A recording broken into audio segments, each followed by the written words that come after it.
Before I bother with like trying to repair these with my E6000 and some painter's tape, it would just make sense to see if they actually will even work. So the tabs have not been pulled, so if they are going to work, they should light up right away.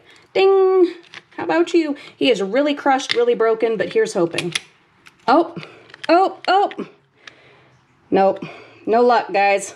We tried.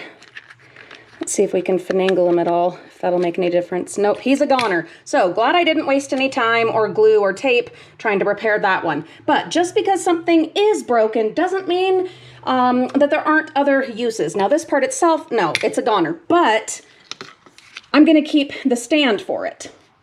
Since we are heading into spring and these will be selling like crazy at the dollar store and other places that we dumpster dive, it stands to reason that there will be more broken ones showing up in the bins. So I'm going to go ahead and hold on to this one in hopes that we will get another top for it. And even if we don't get another top for it, hey, there are other things that we can do with that. Now let's go ahead and grab some tape and some E6000 and let's fix this guy and put him out in the yard.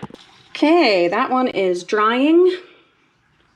Isn't that great? I was able to save the battery from the one that I couldn't repair. I did try repairing it, but it was so shattered. The plastic in here is so cheap that, I mean, at a certain point, there's no fixing it. I did try, but since that just didn't happen, we did get a brand new battery, and we will absolutely use that.